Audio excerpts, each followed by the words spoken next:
नमस्कार मित्रों, मेरे YouTube चैनल पे आप सभी का स्वागत है। आज आप यहाँ देख रहे हैं साइंस के कुछ क्वेश्चंस हैं, कुछ इसमें इकोनॉमी के भी क्वेश्चंस हैं। तो शुरू करते हैं। पहला क्वेश्चन है, विटामिन ई का रासायनिक नाम क्या है? तो विटामिन ई का रासायनिक नाम है टोकोफेराल। विटामिन ई का रासायनिक नाम है टोकोफेराल। दूसरा क्वेश्चन है आपका इसमें, गुर्दे या किडनी का कार्यात्मक इकाई क्या होती है इसकी? तो इसकी कार्यात्मक इकाई होती है नेफ्रॉन। नेफ्रॉन, ये इस तरह की संरचना होती है कुछ नेफ्रॉन की। और इसके बाद सौर प्रणाली की खोज किसने की थी? तो सौर प्रणाली की खोज की थी कोपरनिकस ने।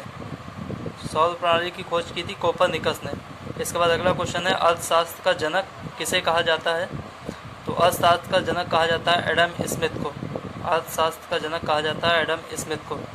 इसके बाद अगला क्वेश्चन है, पुस्तक दास कैपिटल के लेखक कौन है? तो दास कैपिटल के लेखक हैं कार्ल मार्क्स। दास कैपिटल के लेखक हैं कार्ल मार्क्स।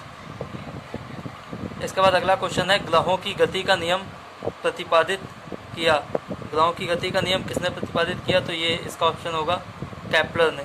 ग्रहों की गति का नियम केपलर ने प्रतिपादित किया था। इसके बाद अगला क्वेश्चन है, धोने का सोडा का रासायनिक सूत्र क्या है? तो धोने के सोडा जो होता है, धावन सोडा जिसे बोलते हैं, यहाँ पे लिख दे रहे हैं, इसे बोलते हैं धावन सोडा। इसका रासायनिक नाम है Na2CO3 और इसे बोलते हैं सोडियम कार्बोनेट। इसके बाद भारत में मौद्रिक नीति कौन बनाता है? तो ये बनाता है RBI। भारत में मौद्रिक नीति जो बनाता है वो RBI बनाता है। इसके बाद है, मानव मस्तिष्क का वजन लगभग होता है कितना? तो मानव मस्तिष्क का जो वजन होता है वो 1400 ग्राम होता है। 1400 ग्राम मानव मस्तिष्क का वजन लगभग होता है 1400 ग्राम। इसी क्रम का अगला क्वेश्चन है, भारतीय परमाणुवाद का जनक किसे कहा जाता है? तो भारतीय परमाणुवाद का जनक कहा जाता है महर्षि कणाद को। महर्षि कणाद को भारतीय परमाणुवाद का जनक कहा जाता है। इसके बाद है अगला क्वेश्चन, साइलेंट वैली किस राज्य में स्थित है? साइलेंट वैली केरल में स्थित है। तो साइलेंट वैली किस राज्य में स्थित है? तो ये केरल में स्थित है। इसके बाद अगला क्वेश्चन है, रक्त परिसंचरण तंत्र की खोज की थी। तो ये विलियम हार्वे ने की थी। रक्त परिसंचरण तंत्र की खोज विलियम हार्वे ने की थी।